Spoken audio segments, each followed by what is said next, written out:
jika Tuhan di pihak kita, siapakah yang akan menjadi lawan kita? Mestinya hidup baik-baik toh, aman toh. Kalau Tuhan ada sama-sama dengan kita, gereja tidak akan berkelahi. Tuhan tidak ada orang bakal lain. Saya jemaat yang saya pimpin, kalau ada yang suara tinggi, saya bilang, ini tidak usah nakal-nakal di dalam gereja, tidak usah. Berbuat baik itu yang susah, dari mana kita baku bantu untuk buat baik. Buat tidak baik, kita tinggal angkat Alkitab, 41 punya istri, kita langsung perang. Jadi tahan ini diri, karena Tuhan ada, atur baik-baik, atur baik-baik. Tidak usah marah-marah. Mau jago bukan di gereja, mau pelayanan itu kita ada di gereja. Begitu.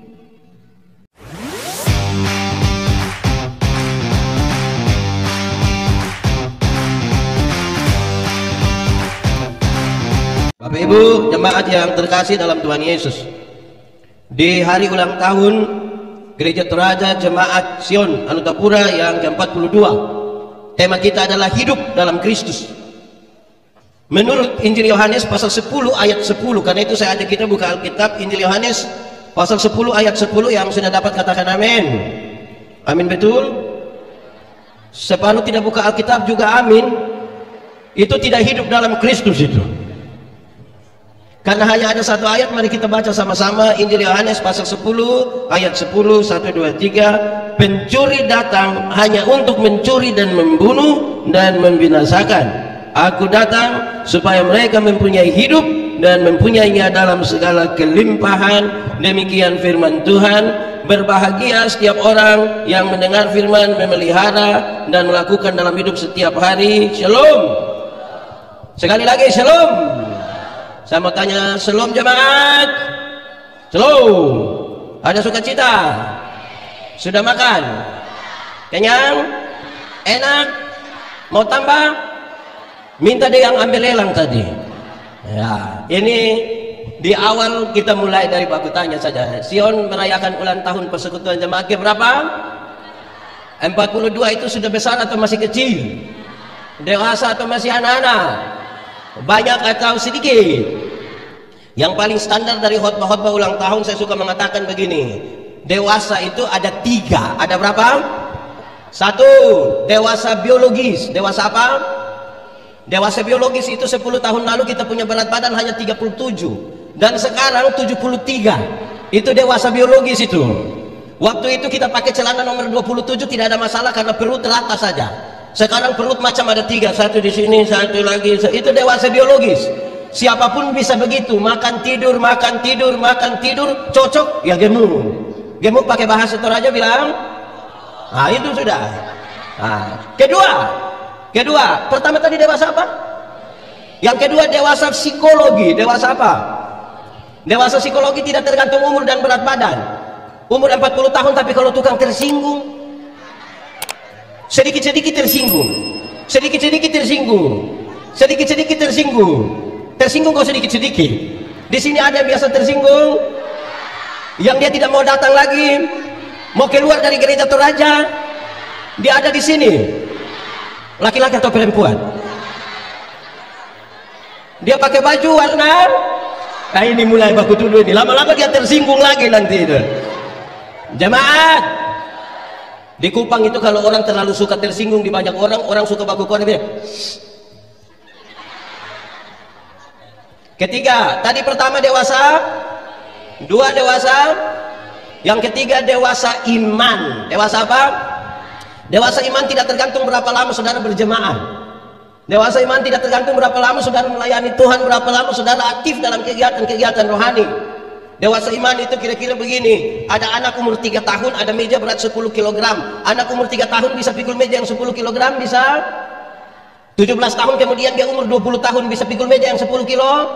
Yang berubah anak atau meja? Meja berubah.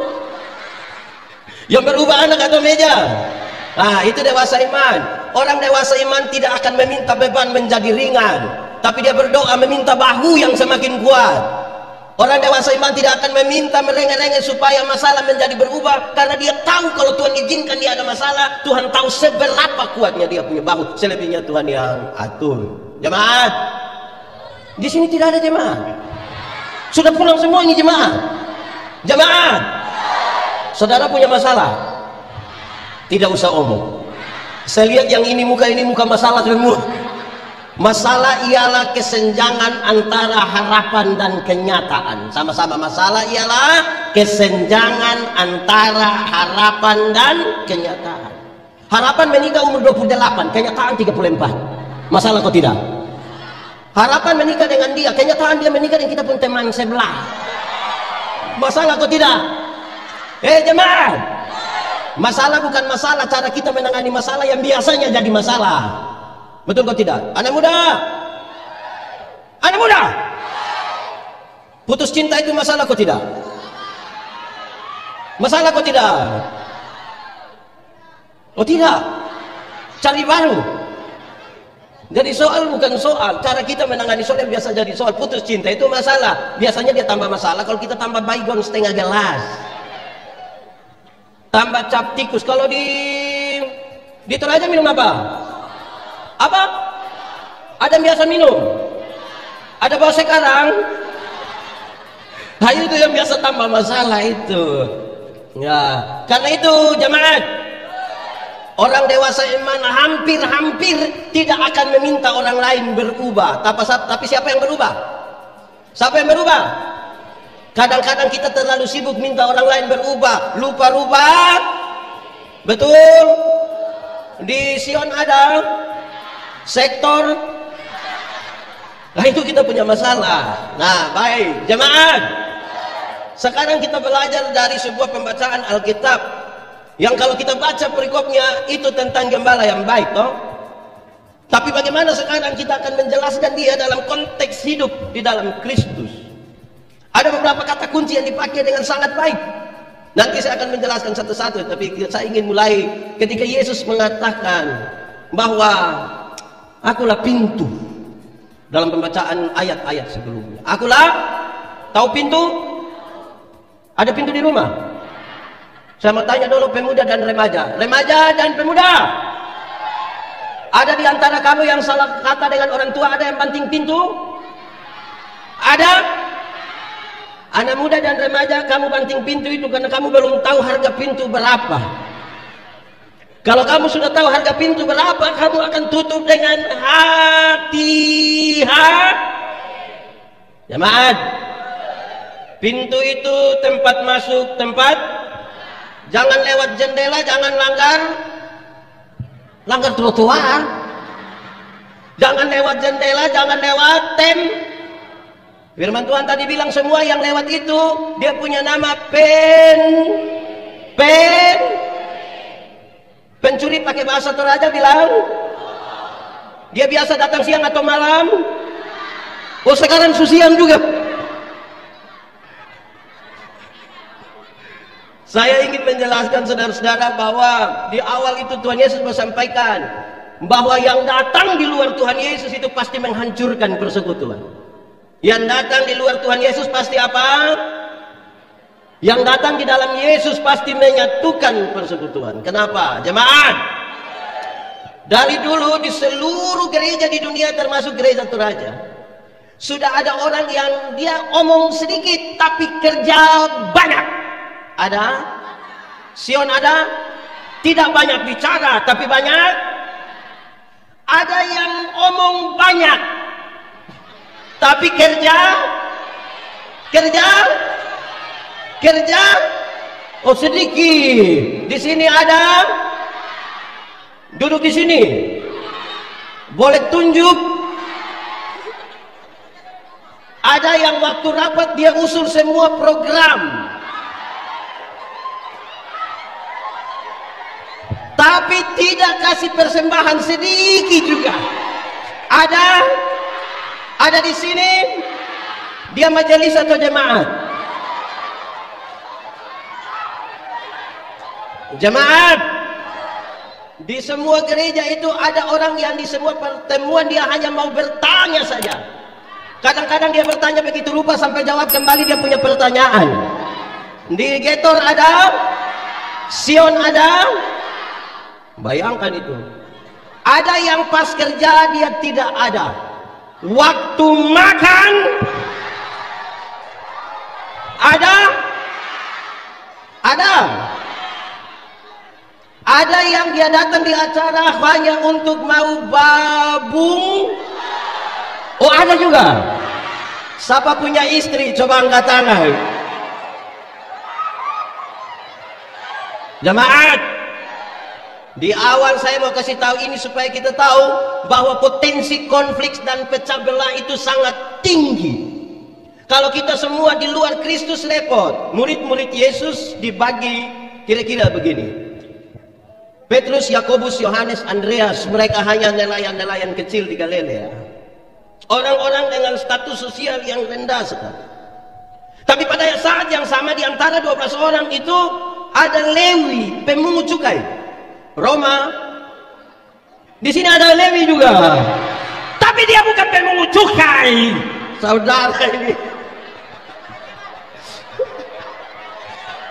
Jemaat, Roma, kekaisaran Roma menaksir pendapatan dari satu wilayah, terus dia lelang jabatan itu. Siapa yang mau dia boleh pungut dari masyarakat, boleh kirim ke Roma dan dia boleh makan banyak di situ. Dan Lewi ambil peran di situ, itu yang orang terlalu marah dia. Tapi dia pejabat. Jadi ada yang kelas sosialnya rendah, ada yang tinggi. Tetapi pada saat yang sama ada Simon orang Selot. Di sini ada nama Simon. Simon siapa?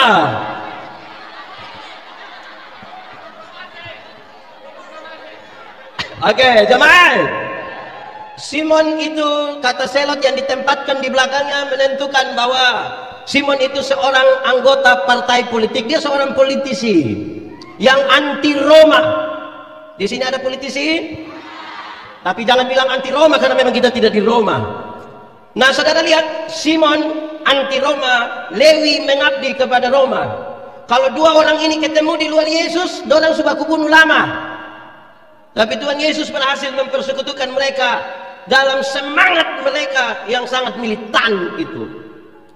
Ada juga Yohanes. Di sini ada nama Yohanes. Yohanes apa? Luar biasa. Orang Toraja ini nama Alkitab semua ada di Toraja. Tepuk tangan dulu. Jemaat. Yohanes itu satu anak muda kecil-kecil saja yang ikut Tuhan Yesus. Yohanes yang di sini besar atau kecil?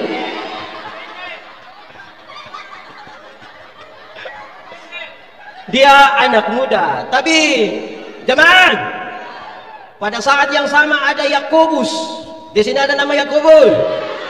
Yakobus di Tuhan Yesus punya murid ada dua, tapi ada yang Yakobus tua sekali, bukan tua keladi, tua sekali. Jadi saudara lihat yang ingin saya gambarkan, ada orang rakyat jelata, ada pejabat, ada anak muda, ada orang tua, ada yang mengabdi ke Roma, ada yang anti Roma. Perjumpaan mereka kalau tidak di dalam Yesus pasti mereka bertengkar tiap hari, bakal lain tiap hari. Tapi karena di dalam Yesus itu mereka merawat persekutuan itu dengan baik, dan lahirlah gereja-gereja di mana-mana oleh pekerjaan mereka. Di bawah pimpinan Tuhan Yesus, di bawah pimpinan Roh Kudus. Saudara-saudara, selanjutnya untuk itu saya mulai dari kata pintu dulu. Sebelum kita sampai pada yang harus kita bicara tentang lalu bagaimana di dalam Yesus. Akulah pintu, tempat masuk, tempat keluar. Tapi setiap kali kita bicara tentang pintu dalam Alkitab, murid-murid dan orang-orang Yahudi sengaja diarahkan oleh Yesus untuk memahami tiga hal. Berapa hal? Tiga kalau pakai bahasa Indonesia bilang tiga. Pakai bahasa Inggris baru, pakai bahasa Toraja baru, pakai bahasa Indonesia. Waktu bicara tentang pintu ada tiga hal serius yang harus diperhatikan oleh mereka. Yang pertama, hal yang berkaitan dengan sejarah. Sama-sama. Apa? Sejarah. Supaya mereka jangan lupa sejarah. Bicara tentang pintu kepada murid-murid dan kepada orang-orang Yahudi, mereka mesti tahu bahwa di hari terakhir setelah 430 tahun mereka ada di Mesir. Sekarang Tuhan kasih tunjuk sesuatu yang paling besar dengan tanda di pintu. Ada tanda di mana harus dioleskan di situ darah anak domba supaya mereka keluar dan tidak lagi ada dalam penjajahan Mesir di sana. Mereka harus ingat sejarah. Mereka harus bercerita tentang sejarah. Saudara tahu bahwa sejarah ini sebuah sejarah yang panjang, tapi mereka harus menikmati, mengalami, merasakan kembali bagaimana penyertaan Tuhan yang sempurna atas mereka. Semua manusia sudah jatuh dalam dosa. Waktu manusia jatuh dalam dosa, siapa mau dipaksa Tuhan Allah untuk datang selamatkan manusia? Tapi kemudian Tuhan mau manusia lihat, dia panggil satu orang namanya Abraham. Dia nama siapa? Di sini ada nama Abraham. Abraham siapa? Dari satu orang yang dia punya nama Abraham itu, Tuhan jadikan satu bangsa yang dia punya nama Israel. Dalam dinamika keluarga Yakub, akhirnya Yusuf harus dibuang, dijual ke mana? Ke mana? Rantai Pao? Ke mana? Dia sudah ada di Mesir.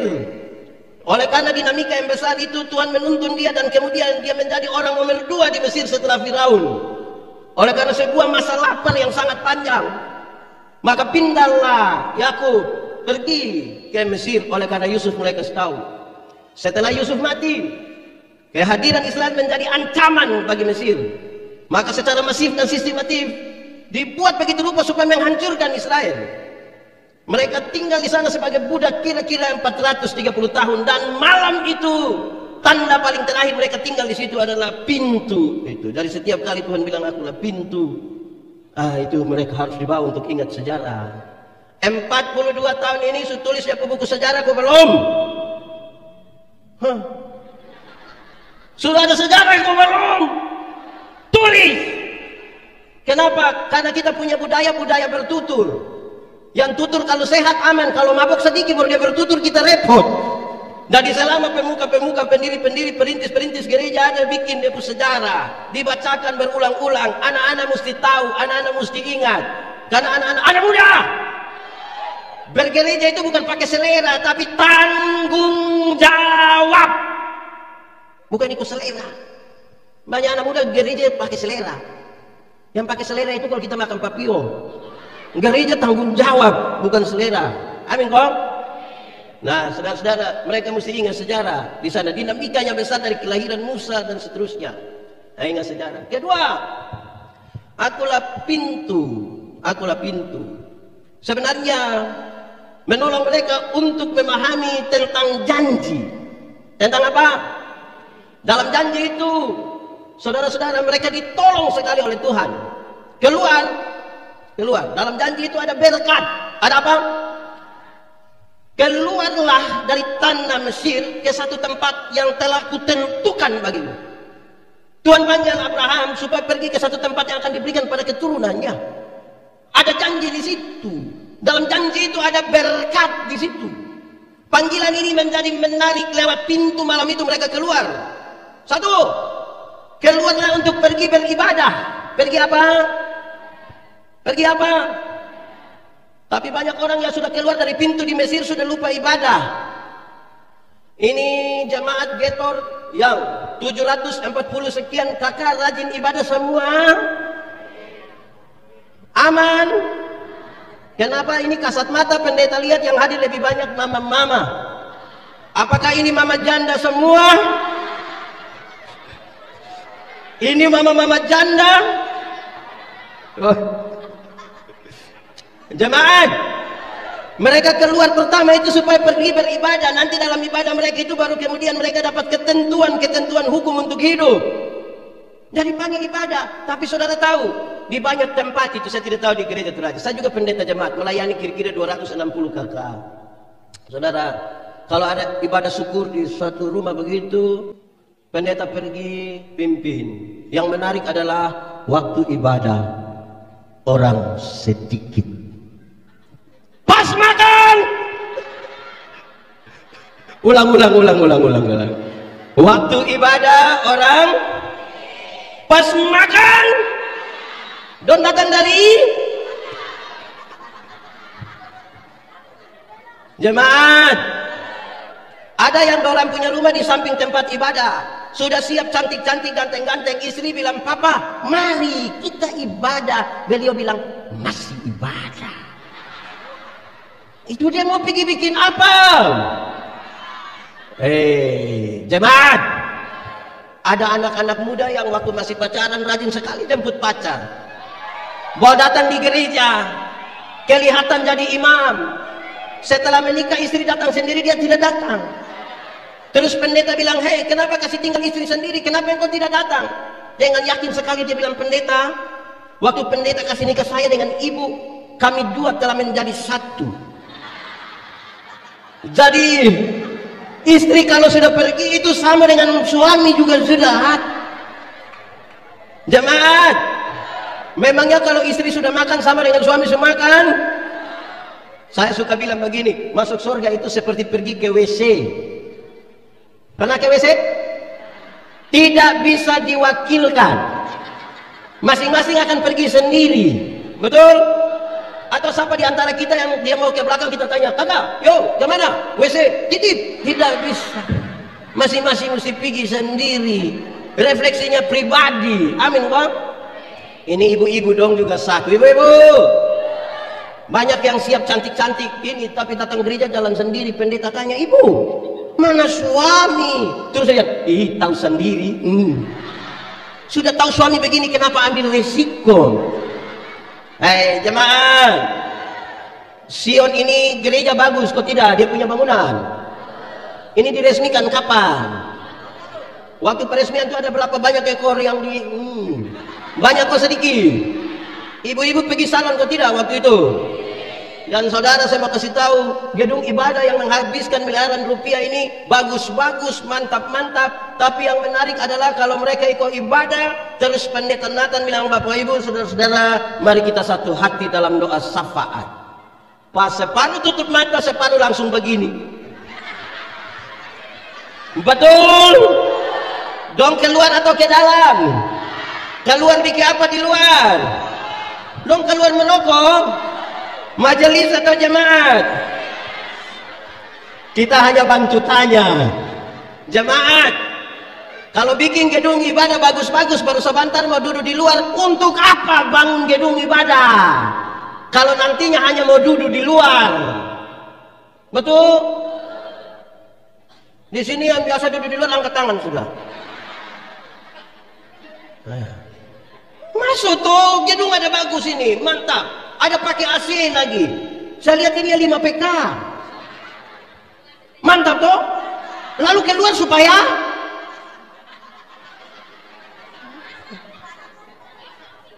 begitu. Jadi di dalam panggil mereka untuk beribadah. Tapi yang kedua, dalam janji Tuhan, mereka harus pergi ke Kanaan. Kanaan itu merupakan metafora dari mereka mesti masuk surga, itu mesti masuk surga. Gambaran tentang surga, ada tanah terjanji. Kamu tidak boleh hidup di padang gurun, kamu mesti masuk sampai ke tanah Kanaan, negeri yang berkelimpahan apa? Tapi sayang, mereka butuh berapa tahun untuk dididik? Tinggal berapa orang yang masuk? Kenapa suara menurun sampai tinggal berapa orang yang masuk? Satu nama? Di sini itu 2 nama ada? Mantap. Jemaat, kenapa butuh 40 tahun untuk masuk ke sana? Karena mereka masih bermental budak. Bermental apa? Orang-orang bermental budak, biar mau jaga susu madu bertriliun-triliun kubik, habis karena mental budak. Mereka harus rubah mental budak itu menjadi orang-orang bermental raja. Aku anak raja. Nah, bagus, mantap. Bagus, begitu. Orang mental budak itu tidak visioner. Orang mental budak itu kalau dia kerja, mandor jaga, dia rajin, bahkan makan puji. Tapi ketika mandor pulang, dia bikin pengucapan syukur. Orang-orang begini tidak pantas masuk tanah Kanaan. Mereka terlalu pesimis. Berpasang-pasangan orang masuk mengintai Kanaan, termasuk Yosua. Mereka melihat pemandangan yang sama. Ada orang-orang tinggi besar, orang-orang bermental budak sangat pesimis. Mereka bilang kita tidak mungkin kasih kalah mereka. Tapi Yosua bilang tidak, kita bisa menang. Masalahnya sama, yang membedakan adalah mental. Mesti visioner, berpikir tentang sesuatu yang lebih besar dari hari ini. Saudara-saudara, jemaat, kalau acara-acara gereja begini tadi saya lihat itu ada berapa bambu? Sektor berapa yang dapat bambu? Itu berapa kilo? Kalau ada acara peresmian gereja, ada acara di kampung, pasti ada kerbau, ada babi mati toh. Mestinya kita juga urus yang hidup, bukan sekedar yang mati. Amin. Perjalanan 40 tahun mereka diminta untuk lihat pengalaman bersama dengan Tuhan. Pengalaman apa? Waktu lapar Tuhan kasih makan, waktu haus Tuhan kasih minum, siang-siang Tuhan jadi tiang awan, malam-malam Tuhan jadi. Alkitab mencatat lebih, mereka tidak ganti pakaian puluhan tahun tapi tidak rusak. Jemaat, coba tidak ganti 2 minggu, hancur toh. Penyertaan Tuhan terlalu sempurna. Alkitab mencatat dalam perjalanan di itu pasir panas, padang gurun itu, mereka tidak ganti kasut tapi tidak rusak. Kita punya tidak dalam kemana-mana tapi dia punya kaki picah-picah. Tidak usah lihat teman sebelah punya. Kita hanya mau gambarkan penyertaan Tuhan yang terlalu sempurna atas mereka. Nah sekarang jemaat, buka Alkitab sekarang, Ulangan pasal 28 ayat 1 sampai ayat yang ke-6. Yang sudah dapat katakan amin. Langsung masuk ini khotbah karena dong langsung ikut. Pertama kita tegur bilang kalau belum dapat tidak boleh bilang amin dan betul. Saudara lihat itu kata-kata berkat. Sudah dapat? Kita boleh baca bersama-sama. Berkat 1, 2, 3. Jika engkau baik-baik mendengarkan suara Tuhan Allahmu dan melakukan dengan setia segala perintahnya yang kusampaikan kepadamu pada hari ini, maka Tuhan Allahmu akan mengangkat engkau di atas segala bangsa di bumi. Segala berkat ini akan datang kepadamu dan menjadi bagianmu jika engkau mendengarkan suara Tuhan Allahmu. Kita mulai. Diberkatilah engkau di kota dan diberkatilah engkau di ladang. Diberkatilah buah kandunganmu, hasil bumimu dan hasil ternakmu, yakni anak lembu sapimu dan kandungan kambing dombamu. Diberkatilah bakulmu dan tempat adonanmu. Diberkatilah engkau pada waktu masuk, diberkatilah engkau pada waktu. Dalam janji itu ada berkat, dan salah satu yang berkaitan dengan pintu adalah kamu masuk dan keluar dalam rasa aman. Ini janji Tuhan atas mereka. Sudah 2 tadi. Sekarang yang ketiga bicara tentang pintu dalam kaitan dengan ini adalah di pintu itu mereka harus mengalami dan merasakan keselamatan. Apa? Waktu kisah Mesir, mereka keluar selamat, tidak dibunuh. Tapi ada lebih dari itu, kan ini metafora. Dari manusia yang nanti mati masuk surga. Maka keselamatan itu hanya ada di dalam Yesus, yang di luar palsu. Hanya di dalam jalan itulah kamu akan beroleh ada keselamatan. Kalau begitu saudara-saudara, dari 3 hal itu kalau kita mau berefleksi, maka tema kita mengantar kita untuk kita paham begini. Hidup dalam Kristus ada keselamatan. Hidup dalam Kristus ada apa? Bayangkan kalau saudara gereja bertahun-tahun, melayani bertahun-tahun, terus kita tanya, Bapak berapa lama melayani? 4 periode. Yakin mesti masuk surga? Aduh, tidak tahu ini Bapak. Tapi dengan sombong kita merasa kita sudah terlalu lama melayani tanpa sebuah keyakinan. Yang membedakan kita dengan orang lain adalah kita punya kepastian keselamatan. Dan kepastian keselamatan itu hanya bisa ditemukan di dalam Tuhan Yesus. Di dalam Yesus ada keselamatan. Di dalam Yesus itu ada janji. Janji yang manis, tak terombang-ambing. Walau pastikan langit di atasku, sama-sama.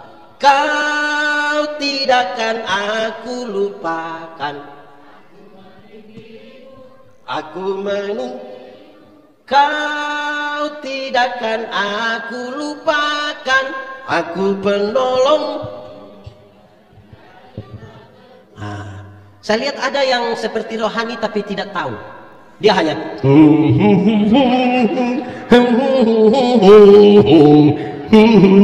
lagu rohani tidak tahu, tapi kalau kan naik langsung tahu. Aduh. janji yang manis. Stop. Tahu menyanyi lagu itu tidak tahu, tapi jang balik sudah tidak. Ya begitu tak. Tapi jemaat, janji Tuhan dalam Alkitab bilang, saudara meyakini janji Tuhan? Kenapa hilang suara? Saudara percaya pada janji Tuhan? Amin. Iya. Jemaat, ada janji Tuhan bilang begini, berilah 1/10 dari hasil pertamamu. Uji aku, lihatlah bedana pemerahanmu akan berlimpah-limpah dengan buah anggur. Itu janji Tuhan. Saudara percaya? Ada iko? Ragu-ragu toh? Tuhan bilang uji Tuhan. Kalau 10.000 per puluhan, berapa? Kasih kau tidak? Kasih hanya 1.000. Tuhan kasih naik 100.000 per puluhan, masih kasih? Kasih hanya 10.000 kacang-kacang itu. Tuhan kasih naik 1 juta per puluhan, ada kasih? Kasih hanya 1 lembar, bila perlu dia punya cara kasih begini. Tuhan kasih naik 10 juta per puluhan, waktu per puluhan 1 juta ada kasih? Jemaat, waktu per puluhan 1 juta ada kasih? Tetap kenapa mulai pecah kongsi? Perpuluhan mulai 1 juta itu dia angkat 1 juta tangan kiri, 9 juta di tangan kanan, dia lihat 2-3 kali begini. Lihat 2-3 kali terus dia bilang, Tuhan juga mengerti. Betul? Amin.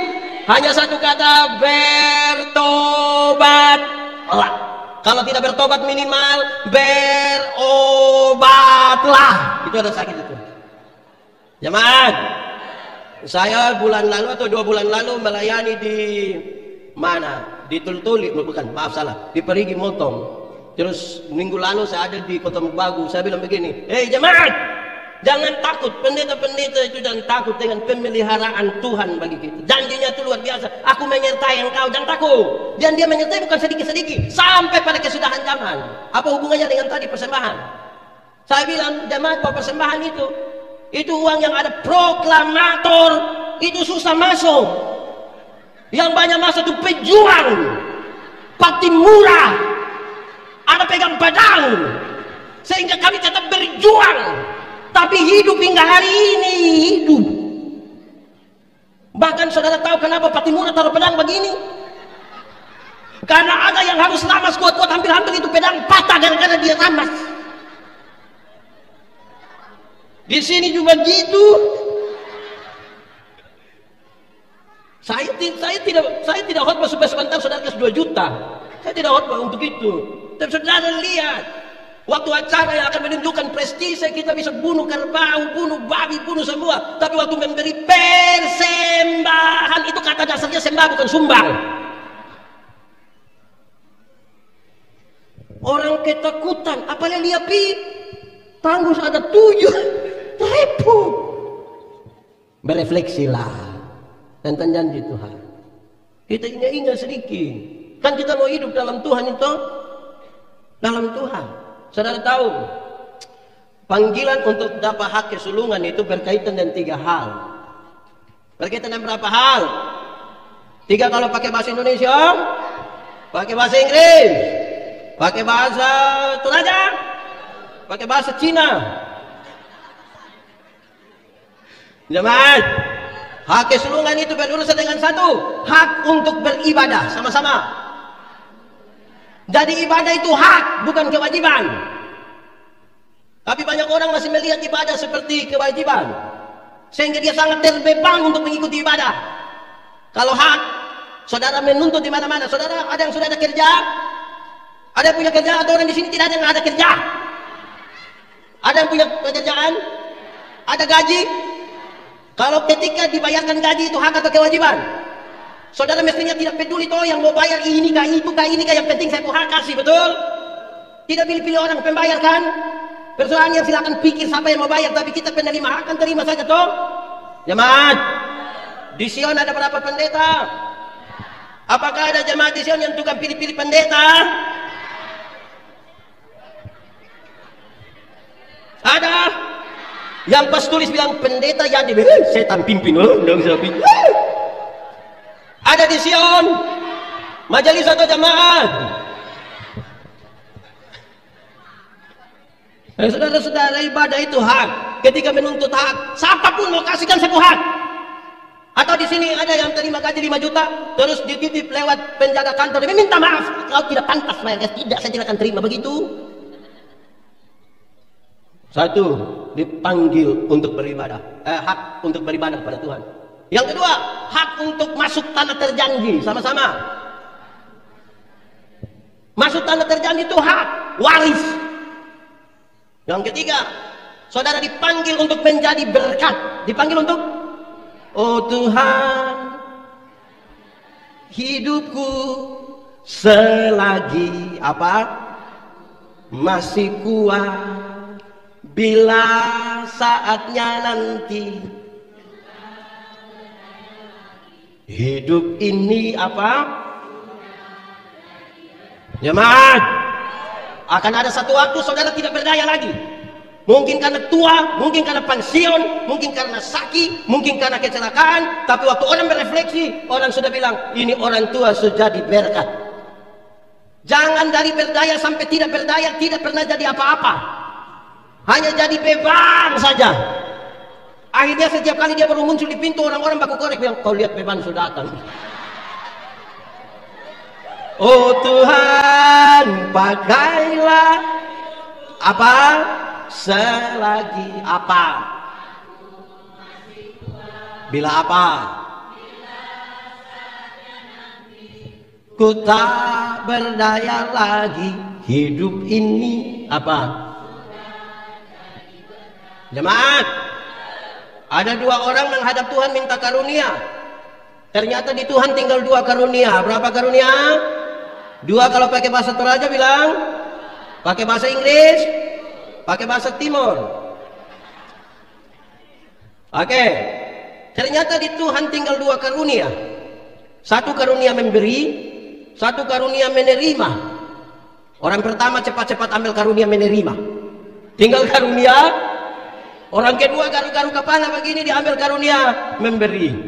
Lewat 20 tahun kemudian, ketemulah mereka di perapatan jalan. Di lampu merah itu saya tidak khotbah soal teologi sukses, toh. Saya tidak khotbah itu, saya mau lihat poin lain. Yang punya karunia memberi ada di atas mobil mewah, satu tanda ini orang sukses ini. Tapi yang punya karunia menerima itu ada duduk minta-minta di pinggir jalan. Jadi waktu orang 2 baku lihat begini, ini satu bilang, "Hei kawan, perasaan waktu itu yang kau dapat karunia memberi, kenapa sekarang kau lebih sukses dari saya?" Terus dia bilang begini, "Kawan, Tuhan Allah tahu saya selalu harus memberi, maka kepada saya Tuhan selalu berikan lebih. Karena engkau tidak punya apa-apa, Tuhan yang kasih lebih untuk kita ini. Tapi kawan ini kan karunia menerima, jadi di mana-mana hanya begini, saya jadi mana-mana." Jemaat, di Sion lebih banyak karunia. Jangan ngomong.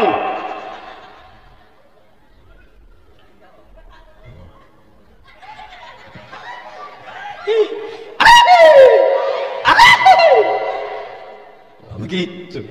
Nah, saudara-saudara, itu panggilan. Nah, jemaat, kamu akan diberkati. Dalam Tuhan itu kamu diberkati, tapi berkat mana? Jemaat. Jemaat.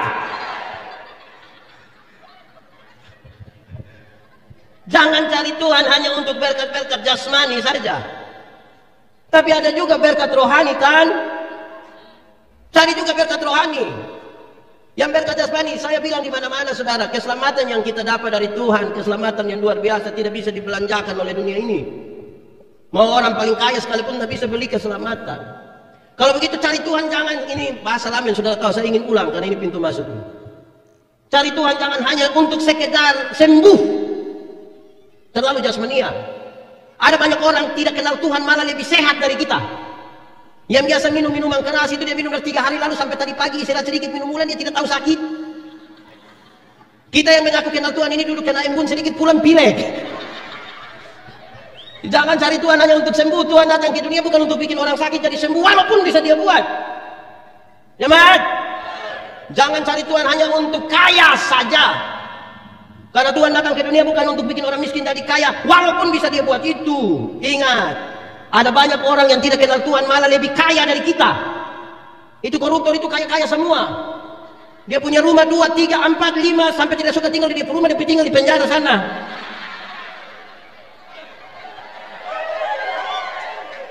Tapi dia kaya-kaya. Kita yang mengaku kenal Tuhan ini sedikit-sedikit pulsa habis, sedikit-sedikit garam habis.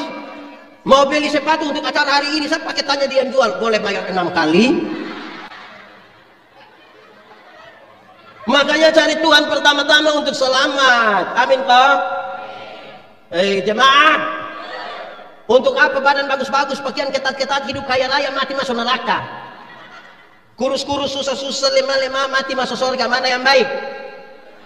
Mana yang baik? Mana yang baik? Dua-dua tidak baik. Yang baik itu badan bagus-bagus, pakaian ketat-ketat, hidup kaya raya, mati masuk surga. Tapi kita ini Tuhan baru kasih sedikit kepercayaan, langsung lupa Tuhan. Dulu belum ada kios, rajin gereja, berdoa minta dapat kios. Setelah ada kios, tidak pernah masuk gereja, bilang nanti siapa jaga kios lagi. Betul? Ada di Sion, dia paham apa? Jangan ngomong. Ya. Jemaat, dulu belum jadi ASN, keliling semua gereja Toraja di seluruh dunia. Berdoa kalau Tuhan berkenan dia diterima jadi ASN. Setelah jadi ASN diterima, bikin pengucapan syukur ketua klasis yang pimpin. Untung undang ketua sinode tidak sempat. Syukuran, gaji pertama semua untuk Tuhan, kedua, ketiga sampai hari ini yang sudah tidak ada lagi.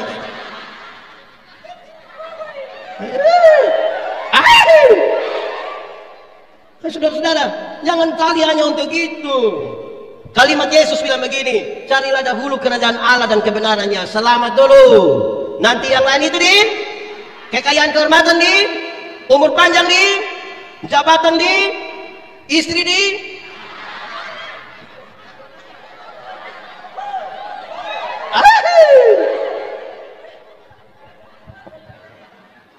Ya, jemaat, yang akan menyertai perjalanan kita bukan berkat-berkat jasmani. Dia penting, tapi tidak yang terpenting.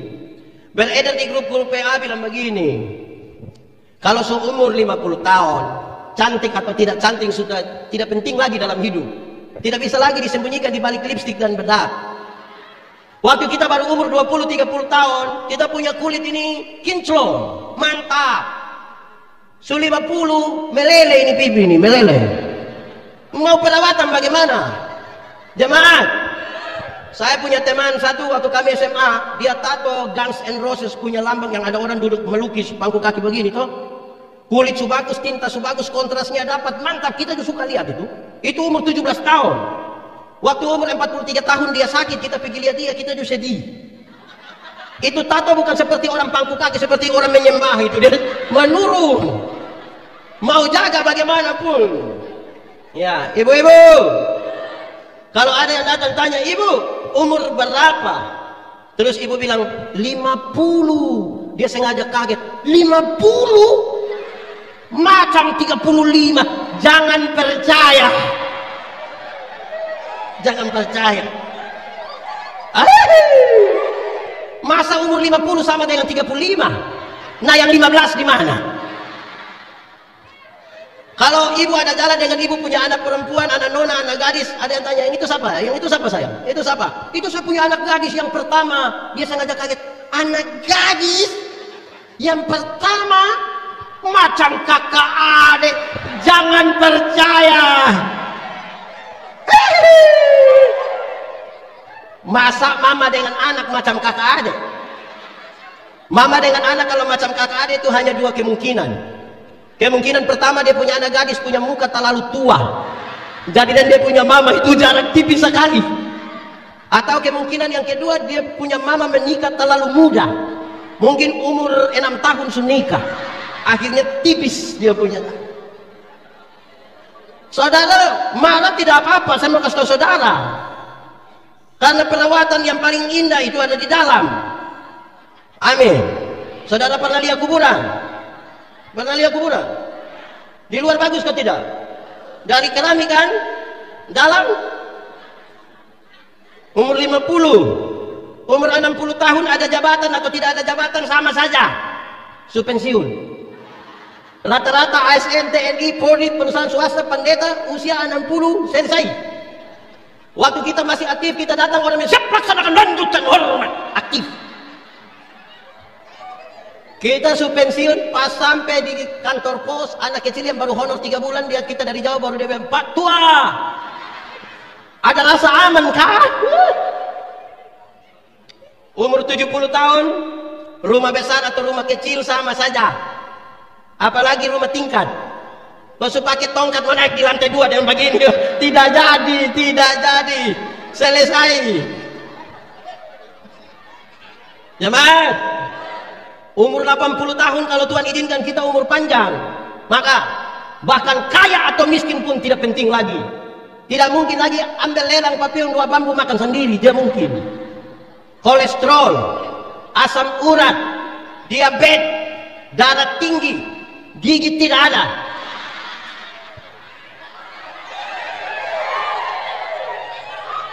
Orang lain masih kunyah, kita tidak punya, kita seperti mall saja. Hanya begini jam, mall-mall begini dia perasa sudah habis.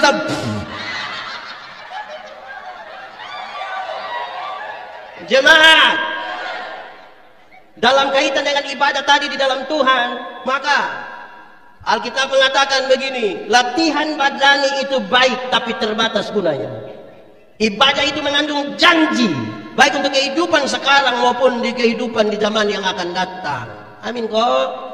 Jadi ada sibuk-sibuk jaga kios tapi tolong masuk gereja. Amin. Kenapa lihat saya? Oke, jemaat. Kata kunci yang terakhir adalah hidup. Apa? Hidup. Apa? Kata hidup dalam Alkitab itu bukan soal bernapas atau tidak bernapas. Adam. Di sini ada nama Adam. Bukannya di Taman Eden kan? Adam, kenapa kau makan? Kamu ada di mana Adam?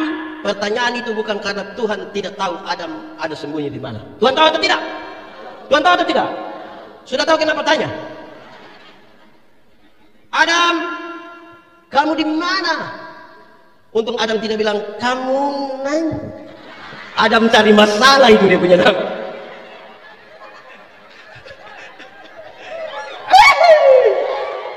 Jemaat, pertanyaan itu mengirim pesan. Adam, kenapa engkau memutuskan hubungan dengan saya? Ada masalah apa? Tuhan, kami di sini. Kamu buat apa di situ? Kami telanjang, Tuhan. Kenapa kamu telanjang? Kami makan ini buah. Siapa yang suruh kamu makan itu buah? Doran dua baku tolak baku. Kamu ke sini. Tuhan panggil doran dua datang. Tuhan kasih pakai doran pakaian. Kalau Tuhan yang bikin pakaian bagus kok tidak bagus? Ada warna kuning kok tidak? Warna merah? Pakai mahkota. Tuhan pasti bikin pakaian bagus. Kasih makan, tapi kemudian Tuhan bilang keluarlah dari taman Firdaus. Tinggal di luar Firdaus tetap ada makanan, tetap ada pakaian, tapi tinggal di luar Firdaus berarti mereka tinggal di luar dari inti kehidupan. Tidak ada kehidupan di luar Firdaus. Makanan ada, pakaian ada, bisa makan tapi mati. Maka kepada penjahat yang bilang, Yesus, ingat aku kalau engkau datang sebagai raja. Yesus yang hari ini juga aku bersama-sama dengan kamu di dalam. Hari ini juga aku membawa kamu masuk kembali ke dalam inti kehidupan. Itu kehidupan yang sesungguhnya. Teman, saya tanya anak-anak sekolah minggu di Sabu, di satu pulau bagian selatan di NTT. Saya bilang begini, anak sekolah minggu, apa beda orang hidup dengan orang mati? Dorang jawab banyak, tapi 3 jawaban ini menarik. 1, orang hidup itu bisa ke gereja Bapak, tapi orang mati tidak bisa ke gereja. Betul? Memang betul, tidak ada orang yang semati pas hari Minggu belum kubur terus dia bangun dia bilang, tolong bawa saya ke Sion. Bawalah daku ke Sion. Ada orang mati menyanyi begitu. Terus saya kaget. Hei, anak-anak kamu ngomong yang betul. Kenapa pendeta? Oh, jadi kamu mau bilang kamu punya bapak mama yang pemalas gereja itu udah langsung mati? Karena yang bisa pergi ke gereja yang hidup atau yang mati? Pendeta-pendeta gemit di tata ibadah mereka untuk pemakaman. Waktu jenazah, peti jenazah sudah taruh di dalam lubang itu, pendeta akan bilang begini. Kita akan memakamkan jenazah ini sambil percaya pada kata-kata Tuhan Yesus. Tuhan Yesus berkata, akulah kebangkitan dan hidup. Barang siapa percaya kepadaku dia akan hidup sekalipun dia sudah. Siapa percaya Tuhan, siapa tinggal di dalam Tuhan akan hidup walaupun sudah mati. Tapi siapa yang di luar Tuhan, yang tidak percaya Tuhan, sekalipun dia ada hidup-hidup, sesungguhnya dia sudah di Sion ini hidup semua. Penuh sesak terus ini gereja, kita gereja di luar. Nah itu refleksinya. Kedua orang bilang begini, pendeta, orang hidup itu bisa makan, tapi orang mati tidak bisa makan. Betul? Memang betul. Siapa di antara kita yang ketika keluarga mati sudah 3 hari belum kubur, dia bangun, dia bilang tolong bubur sedikit. Tapi saudara tahu, banyak orang tua di Toraja susah makan, susah padi, susah beras, susah gula, susah bimoli, tidak ada anak yang kirim. Nanti orang tua sudah mati, baru dia pergi bawa babi besar. Ada juga. Siapa yang makan? Bapak tua. Saya bilang di mana-mana, orang tua masih hidup itu beli kasih dia jas, biar dia pakai jas. Beli kasih dia sepatu, pakai sepatu. Ini orang tua masih hidup, dia jalan tidak ada alas kaki, jadi dia punya jari kaki terbuka besar begini. Sudah mati orang beli sepatu, nah sepatu mana mau masuk di kaki yang jari terbuka begini? Akhirnya dia hanya sandal saja. Baru ada harga lagi di bawah. Yang sepatu masih posisi begini tidak beli, sepatu posisi begini baru beli. Mau dia mau naik begini ke surga. Ketiga, anak sekolah minggu yang pendeta, orang hidup itu bisa bicara, tapi orang mati tidak bisa bicara, betul? Memang betul, tidak ada orang mati bisa bicara. Kalau ada orang mati bisa bicara, pasti waktu dia mati kita mau ganti jas itu, buka-buka dia punya pakaian, pas sampai celana dia, tapi kan dia tidak bisa kan? Jemaat, tapi banyak jemaat ketemu pendeta Yandi, orang bilang begini, pendeta, yo, tadi malam nenek ada datang. Dia saya tanya, siapa punya nenek? Kita punya nenek. Nenek tinggal di mana? Waktu itu tinggal di sini. Sekarang nenek sudah mati. Yang betul orang mati bisa bicara atau tidak? Bisa atau tidak? Lalu yang tadi malam datang itu siapa pun nenek? Terus kita tanya, itu nenek datang kasih tahu apa? Nenek datang kasih tahu nomor togel. Nenek tukang judi begini. Di sini ada yang judi. Paling banyak judi apa? Judi apa? Polisi tangkap. Sudah judi lagi baru dia kasih pertanyaan di pendeta. Boleh kok tidak kalau hasil judi kami bawa untuk sebagai persembahan? Tidak usah. Terlalu sekali. Orang mati tidak bisa omong toh. Jemaat. Ada yang orang tua masih hidup di Toraja? Ada telepon tiap hari? Kenapa soal turun? Online berjam-jam tapi tidak pernah telepon orang tua di Toraja. Nanti orang tua mati kalau dia telepon ulang-ulang, jangan kubur dulu sebelum saya sampai. Mau kasih tahu siapa? Ada begitu di sini? Ada di sini dia? Tunjuk. Nah, jemaat, hidup itu berarti melekat dengan Tuhan. Hidup berarti tahu melekat, menempel tahu. Pakai bahasa Toraja, nangka. Melekat apa? Melekat. Melengket itu. Apa dia pernah? Lem itu. Nah, jemaat. Jadi kalau Tuhan ada dekat-dekat dengan kita, Tuhan ada dekat-dekat dengan kita. Tunggu saya turun sedikit ya. Jemaat. Kalau suami istri bertengkar, di sini ada suami istri bertengkar. Atau jemaat Sion ini baik-baik semua, penuh kasih sayang, penuh cinta kasih, pura-pura mesra dan bahagia itu. Suami istri bertengkar itu kalau tiba-tiba mereka marah-marah, maki-maki, berkelahi, tiba-tiba pendeta sampai shalom. Itu orang tiba-tiba baik. Langsung bilang, shalom pendeta, shalom, ada pendeta, mari silakan. Ini sayang, mari ada pendeta. Itu baru pendeta. Apalagi kalau Tuhan yang sama-sama. Setiap kali suami terlalu marah, angkat tangan, mau tampar dia punya istri karena Tuhan ada di situ. Dia bilang, untung Tuhan aja. Kalau tidak engkau, di sini ada suami biasa pukul istri. Saya balik dia punya pertanyaan. Ibu-ibu yang biasa kena pukul dari suami, coba angkat tangan. Jangan! Berani angkat tangan, pulang kena pukul ulang. Sabar.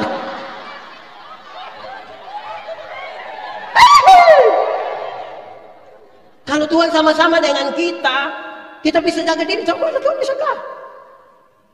Istri-istri yang biasa maki karena Tuhan ada, dia untung Tuhan ada.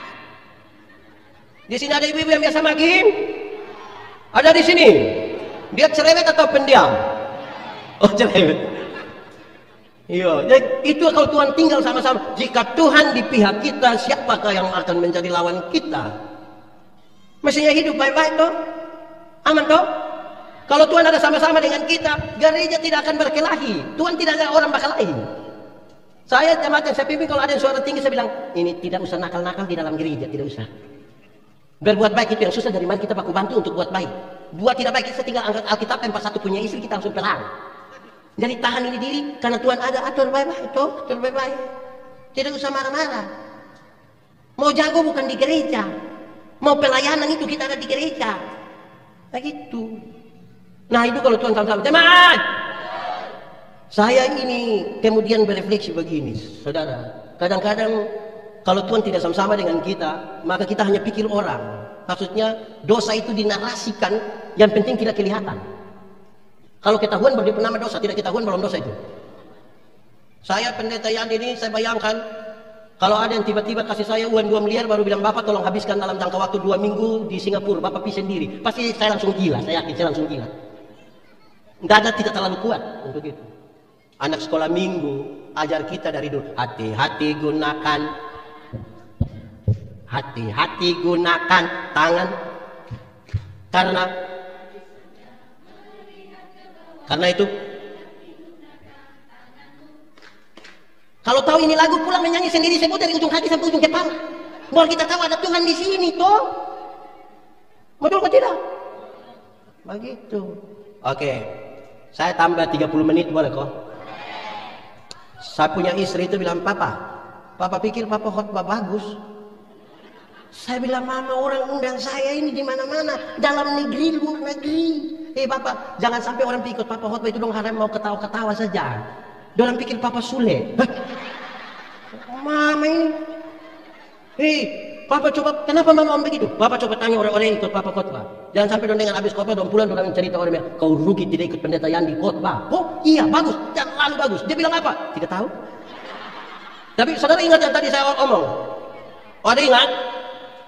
Ibu kalau ada ikut nonton dengarin tadi orang ada bilang ingat yang kita ada omong. Baik jemaat. Satu orang tolong buka Mazmur 23 ini dalam konteks gembala. Mazmur 23. Atau tidak usah, kita menyanyi langsung saja. Tuhan adalah apa? Takkan kekurangan aku. Ia membaringkan aku di mana? Di padang yang berumput hijau. Ia membimbingku ke air yang tenang. Ia menyegarkan jiwaku. Ia menuntunku di jalan yang benar. Oleh karena apa? Namanya. Sekalipun aku berjalan dalam lembah kegelam. Ayat 2 sama-sama. Aku tidak takut bahaya, sebab Engkau besertaku. Gadamu dan tongkatmu, itulah yang menghibur. Ia membimbing. Ia membimbingku ke air yang tenang. Ia menyegarkan jiwaku.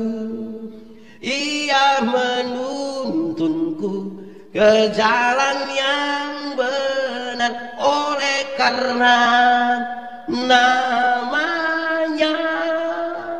Sekalipun dalam lembah dan aku pun akan diam dalam, dan aku pun akan diam dalam rumah Tuhan sepanjang. Jemaat, itu lagu bagus kok tidak? Mantap, bagus. Saudara tahu ada banyak orang waktu menyanyi itu lagu, Dia rasa seperti dia rohani sekali, sepertinya dia terlalu dekat dengan Tuhan. Itu pakai tutup mata, air mata meleleh. Tidak apa-apa juga Saudara tahu, Daud sebagai yang mengatakan itu, Tuhan adalah gembala, aku takkan kekurangan, aku yang membimbing aku ke jalan tenang, menyegarkan jiwaku, bla bla bla. Daud ngomong begitu karena dia ada rasa begitu. Jawabannya tidak. Bahkan tidak sama sekali. Itu hanya cita-cita, dan bukan cita-cita biasa, cita-cita masa lalu. Cita-cita masa lalu itu sama kita punya opa duduk-duduk dengan cucu, terus dia bilang, sebenarnya dulu opa tentara, tapi tidak jadi. Cita-cita masa lalu. Pendeta, kalau itu hanya sebuah cita-cita, lalu apa yang dialami oleh Daud? Daud itu hanya gembala kambing domba di padang. Yang dia punya bapak sendiri tidak yakin kepadanya. Ketika akan dipilih salah seorang dari anak-anak Isai untuk menggantikan Saul, Daud tidak masuk hitungan. Di sini ada yang nama Daud. Daud siapa dia? Mantap. Dia punya bapak tidak hitung dia. Tidak hitung. Tapi Tuhan bekerja dengan luar biasa. Tuhan kerja dengan luar biasa. Jadilah sang gembala ini seorang raja. Daud pikir, kalau Tuhan yang panggil, Tuhan yang atur, mantap. Itu hanya dia pikir. Apa yang terjadi? Satu, Daud kasih hamil orang punya istri. Betseba kan? Siapa di antara kita yang kasih hamil orang punya istri terus dia bilang Tuhan.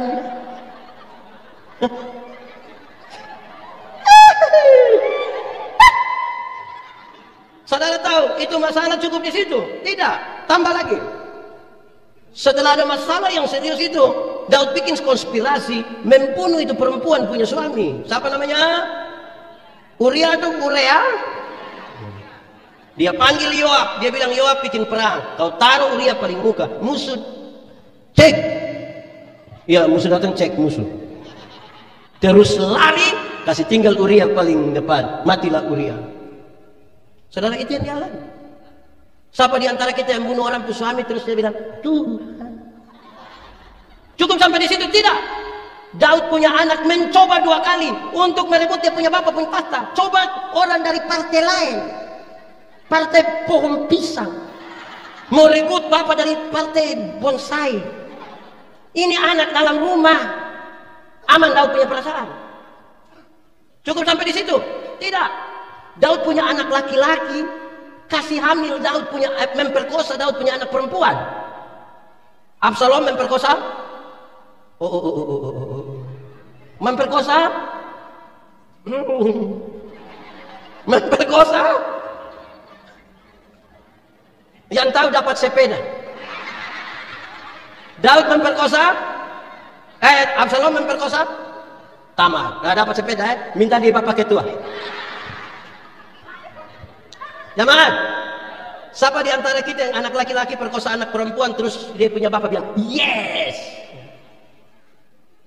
Cukup sampai di situ? Tidak. Daud punya anak laki-laki 2 orang baku bunuh satu dari yang lain. Oleh karena pemerkosaan itu, maka Absalom membunuh Amnon. Coba di antara kita bapak-bapak 2 anak laki-laki baku bunuh, saudara bikin ucapan syukur? Cukup sampai di situ? Tidak.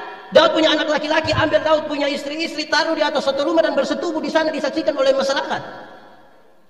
Air tenang, rumput hijau, itu air mendidih, rumput kering. Daud coba menggambarkan itu semua kenyataan itu dalam satu kalimat yang terkenang sepanjang masa, seperti di lembah kekelaman, seperti di lorong-lorong kematian. Saudara bisa bayangkan? Ganti Saul harus lebih bagus dari Saul. Ini gagal. Keluarga gagal, bangsa lebih gagal. Keluarga saya tidak bisa pimpin, mau pimpin ini bangsa. Daud melarikan diri dari Tuhan. Dalam pelarian, saya lihat saudara kayak sudah terlalu serius. Daud melarikan diri dari Tuhan.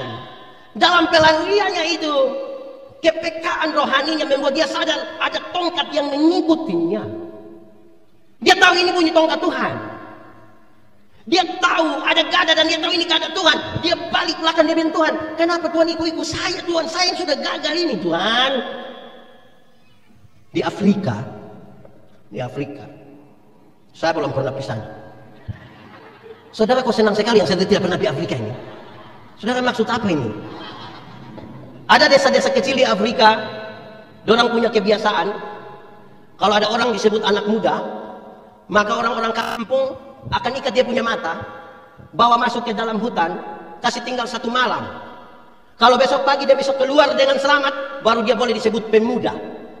Saya bayangkan kalau itu bikin di Indonesia, kita hanya sampai remaja saja. Kita tidak bisa sampai pemuda. Adalah satu anak muda sudah pantas disebut pemuda. Orang kampung ikat dia punya mata, bawa dia ke dalam hutan, kasih tinggal di bawah 1 pohon besar. Hari kira-kira jam 7 malam, orang kampung pulang, sudah setengah dia. Setelah orang-orang kampung sudah keluar, ini anak coba buka dia punya mata ini, ikatan di mata. Gelap, dingin, lapar. Tapi itu belum sampai lapar.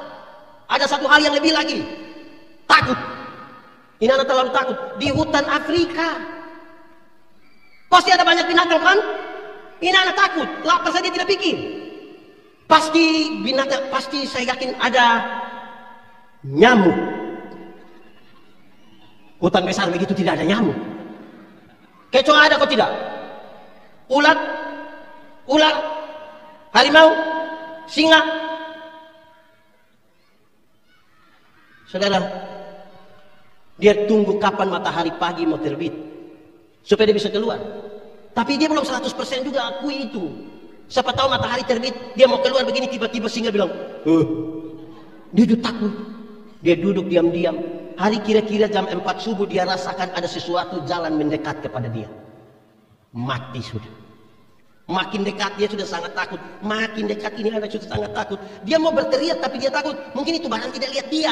Tiba-tiba dia berteriak, baru itu barang langsung, oh engkau. Jadi dia diam, dia sangat ketakutan. Ini barang makin dekat, makin dekat, makin dekat. Dia sudah tidak tahan, dia langsung balik belakang. Waktu dia balik belakang begini, baru dia tahu ternyata dia balik belakang begini.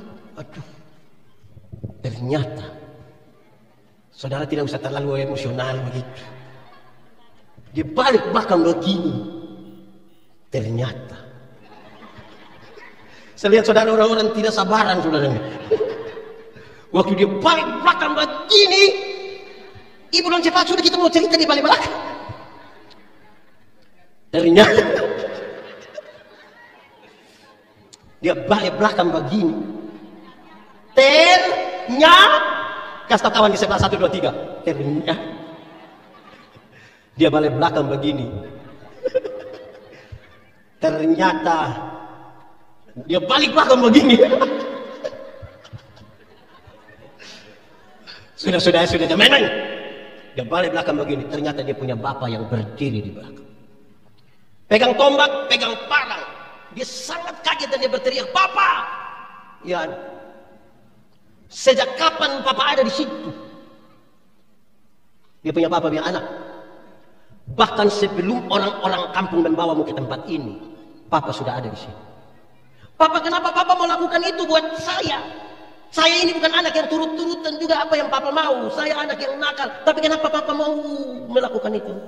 Dia peluk dia punya anak. Dia bilang, anak, bapak mana di dunia yang mau dengar kabar celaka dari anak-anak? Bapak mana di dunia yang ingin membiarkan anaknya dibawa pada kematian? Coba kau selesai. Lebih baik papa yang mati daripada engkau yang mati. Dia menangis.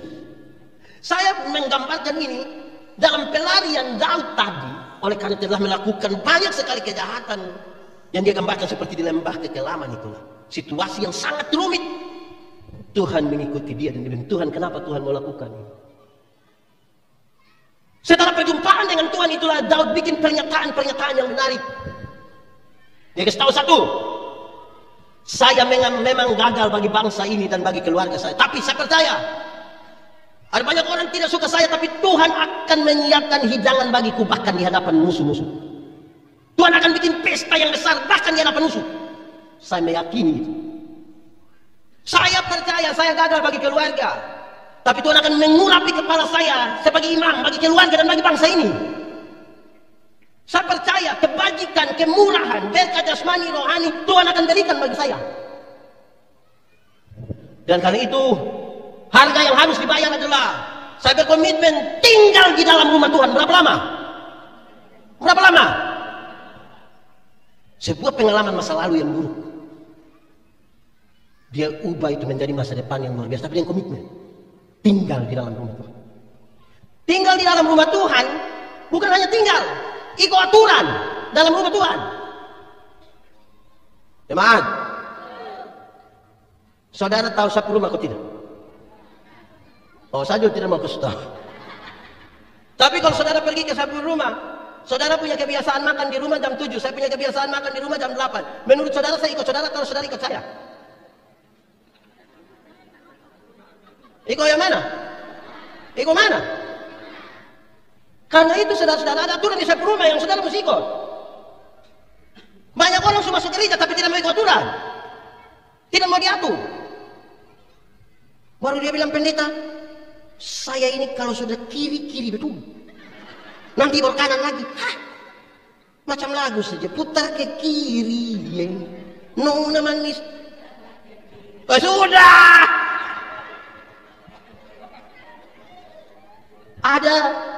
Ada yang lain. Pendeta, saya kalau baik lebih baik dari malaikat, Bapak. Tapi kalau saya sumana Lucifer jurus kalah. Ini orang tidak jelas. Mesti definisikan diri dengan jelas. Mau malaikat, mau Lucifer. Supaya penanganannya jelas. Yang identifikasi diri tidak jelas itu yang kita repot kan? Identifikasi itu penting. Nah, saudara lihat, dari pengalaman rohani ini kan kita pun komitmen tadi kan. Tema ini kan berharap setelah dengar pemberitaan firman hari ini di ibadah sukacita syukuran 42 tahun ini, sebentar kita mau tinggal di dalam Tuhan. Tinggallah dalam Yesus.